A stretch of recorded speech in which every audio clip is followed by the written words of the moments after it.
So once again, thank you so much to Dan Bube and Ed Baker. If there are any questions, I will kick off with one question while you guys please prepare and ask, maybe put up your hand for the mic to come to you.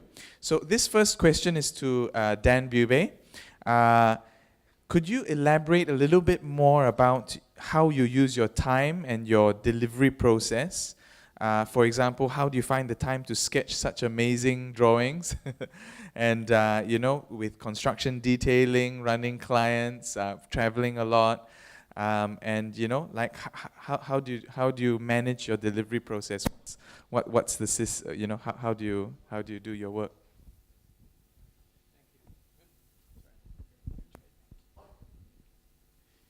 Actually, it's quite easy. It's you need a pencil and a piece of paper, right? And you go everywhere. I spend lots of time on site. And when I was working on the Maldives Shangri-La project, okay, we showed several projects on that. I probably spent 50 nights sleeping on the island, different places, in a hammock between coconut trees to get a sense of that place. Exactly, and doing sketches on site. There wasn't any air conditioning. There was no, I had to find a place where the breeze was nice to keep the mosquitoes off of me, and basically sat there and drew. And one thing I believe in when you go to, especially a site like this, now it's probably different than working in an urban context, but when you're on a site like that, there's nobody there. There's people, there were 3 toddy farmers. I don't know if you know what toddy is, but when you take the sap from the coconut, right? Coconut Joe knows about all this. But anyway, you take the sap and you make these snacks and sometimes fermented drinks, right? And that was it. So I was there with these 3 guys, and they prepared some food for me. But they also showed me some local things to eat, the heart of the palms and different things, and drinking coconut water so that I got the DNA of the site inside of me, right? And would sleep on the site so that I would dream, listen to the site. I got to the point where even in the water, the fish, you could raise your hand, and it's interesting how these swarm of fish, the entrainment, they follow you. I mean, there's a real Zen quality about, this moment. And you can sketch because all it takes is a pencil. I didn't need a charger. I didn't need anything like that. It's just a pencil. And it's an amazing process. And I think probably we don't have that time all the time, right? And if you have a pencil, you always have a few minutes in an airport lounge. You always have a night before you fall asleep in a hotel room. Don't lose the touch, of getting ideas onto a piece of paper. I think, really, that's the secret. Very nice. The question wasn't for me, but I would say... That's fine. I didn't spend 50 nights on Bandar Malaysia, by the way. But nice. The client's office is at the end of the runway. Okay. But I think you need a good team around you. That's for me. Yeah, the team makes, to manage your time, for me, is having a good talented team makes the absolutely difference. Thank you. Excellent. Sorry, that wasn't for me. No, that's good. No, we'd like to hear from the both of you, so that's fine. Jump in at any time. So, ladies and gentlemen, are there any other questions? We'd like to quickly jump in, ask your questions quickly. Yeah, we have one in the front. Unless you've already found someone who has a question, and then the next mic can be passed to Architect Sim in the front. Okay, hello. My name is Sharon. I have a question to Ed Baker. Okay, just now you talked about master planning incorporating all the cultural aspect, and then the boosting of economy is one that is very attractive, especially to us in KK. We are developing cities, but there's some concern on westernization or modernization of a city, and we are wondering what is the target group that you're looking at.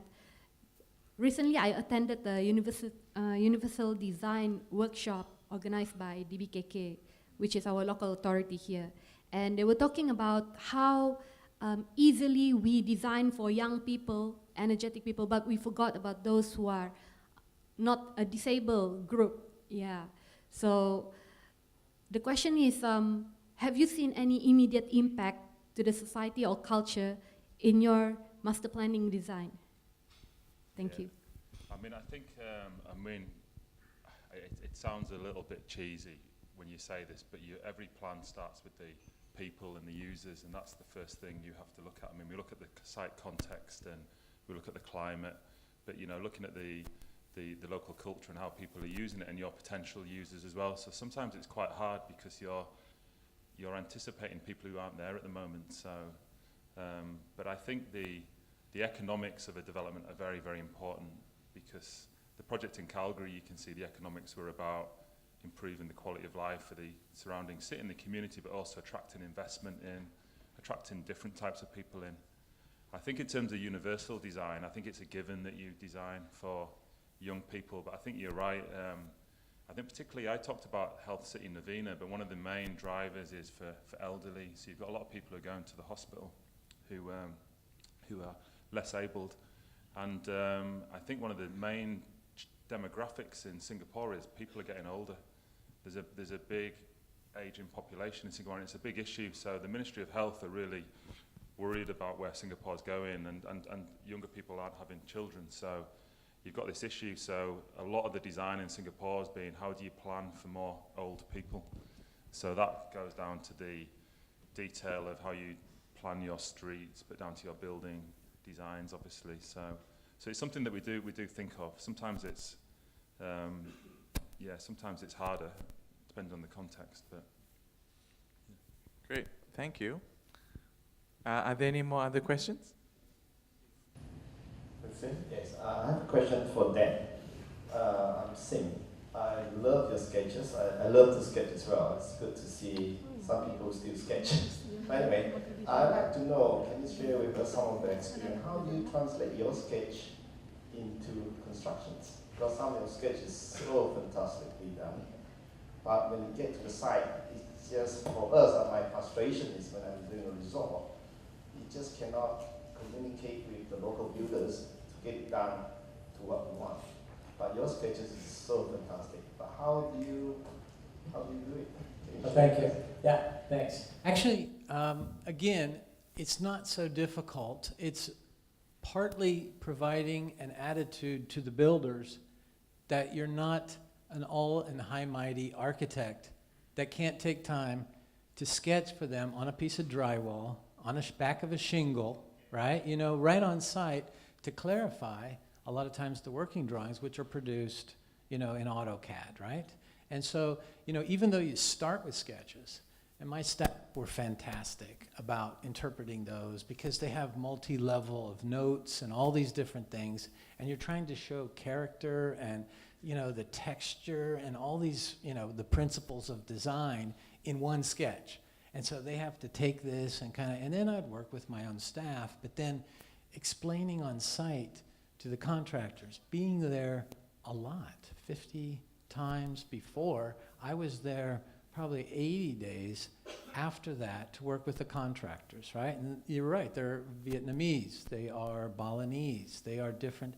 But if you have an interest to say, I want to help, I want to explain.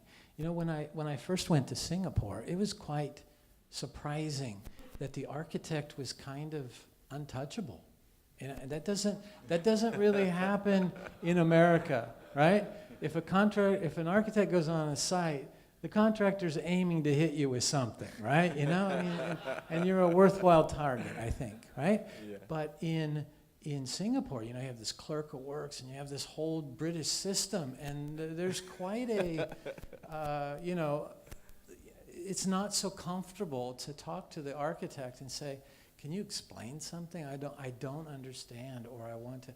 And so I think that's the biggest thing of breaking down that barrier, is being accessible, right? And being able to share that, because, there's something we forgot, especially in Malaysia, and that's natural ventilation.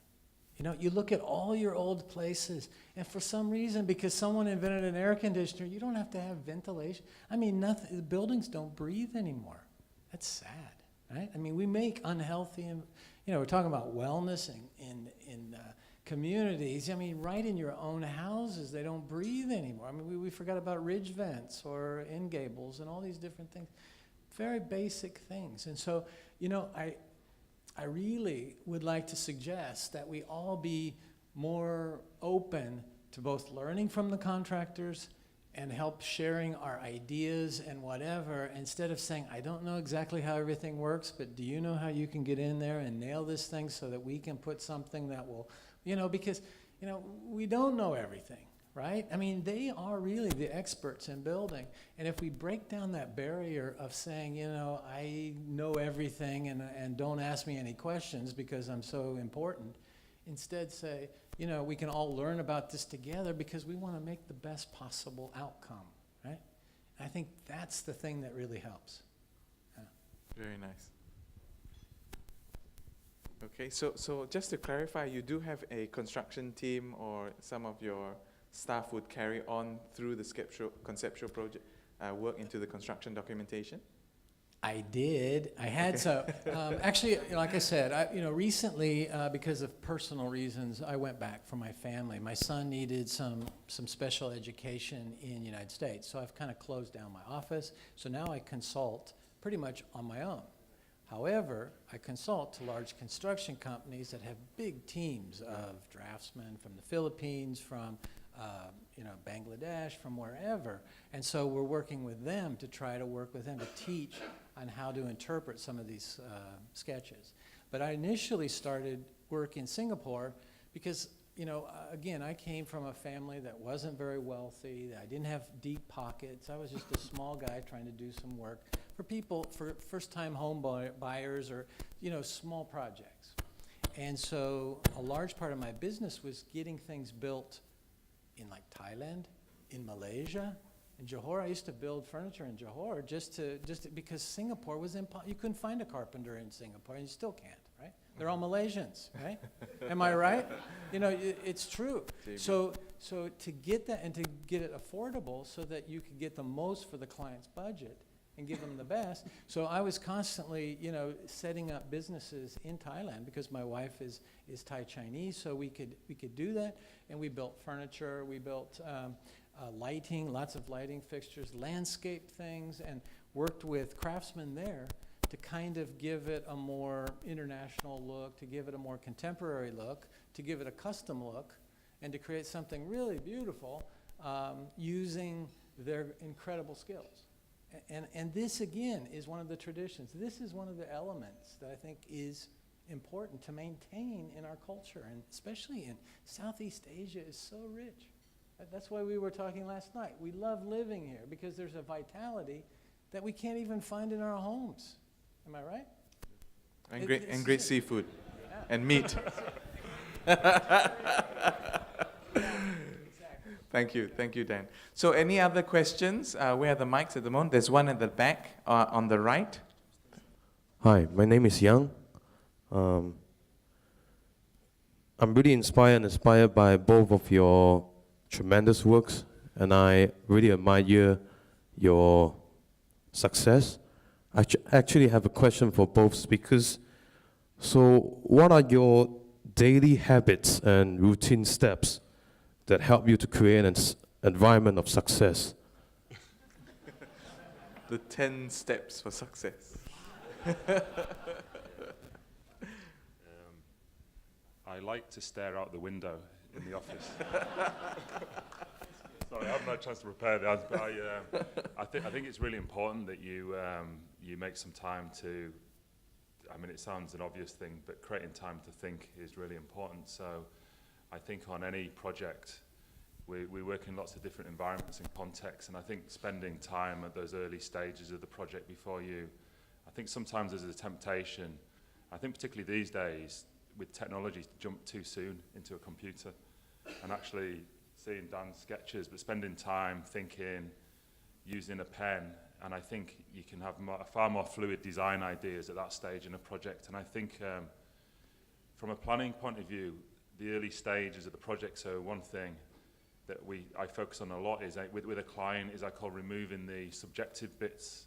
So if you do a good site analysis and you do a good context study and you spend time on that bit, then no one's going to argue quite often with your solution, and then you start introducing some of the more subjective bits, which might be to do with facades but if you look at massing and you go through in a very logical way why things are where they are, I think that's very important. So I think as a general response, I think spending time in the early stages is very important. And I mentioned earlier on that I have a very good team, and I think spending time interviewing people and getting the right team around you is very important, because I travel around quite a lot, and it's quite hard sometimes, to make time for those bits.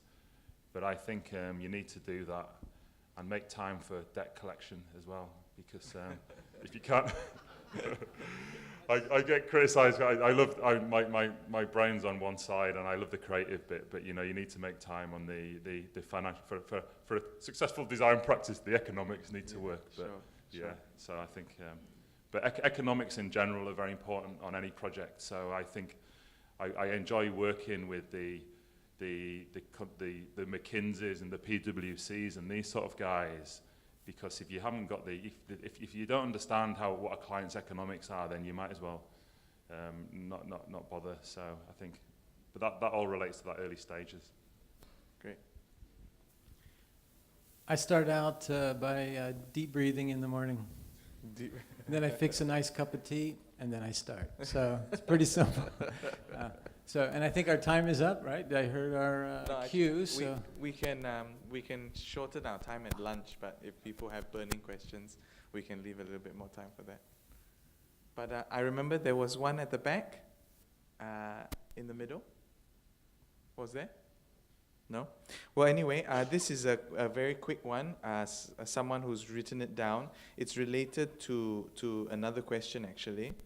For Dan, you have quite an attractive personality in the way you tell stories.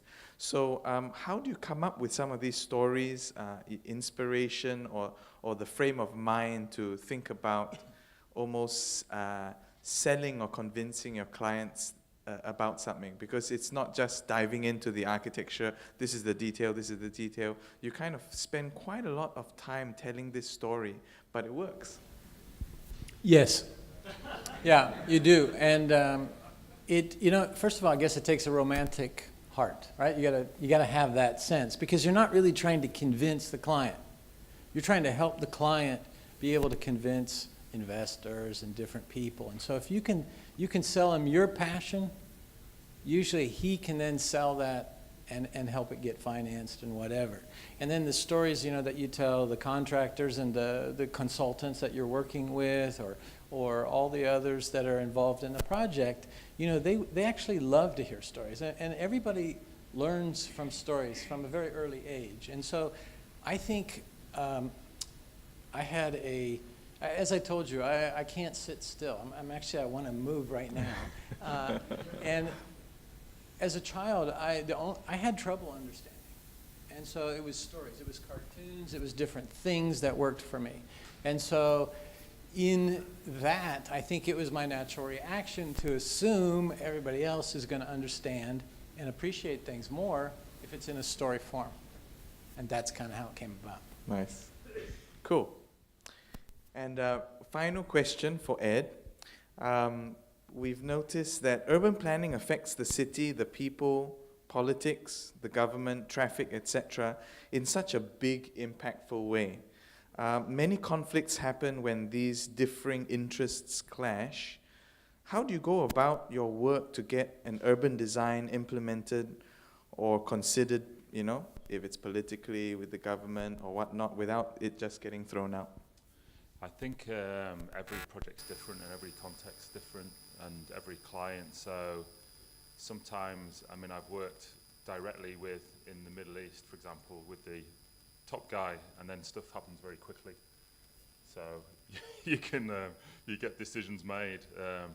But usually most projects are more real, I'd call them. And I talked about, the importance of community consultation and top-down planning versus bottom-up planning, and most of the projects we work on are driven through that. I must say that Singapore sort of sits somewhere between perhaps where the Middle East sits in terms of consultation and UK. In the UK, which is that's where I spent my early years working, is very much driven through the planning process, the consultation process. So you sort of get used to, I mean, my first project was thrown out into I worked in Sheffield and they were regenerating the old council estates, so the high rise, and I got sent out to go and present a project to the residents in the middle of the courtyard about how their community was going to change. So everywhere's different. Did they throw stones at you?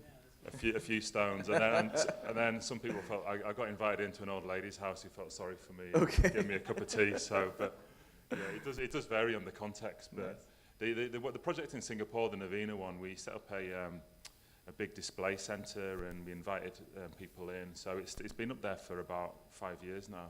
Great.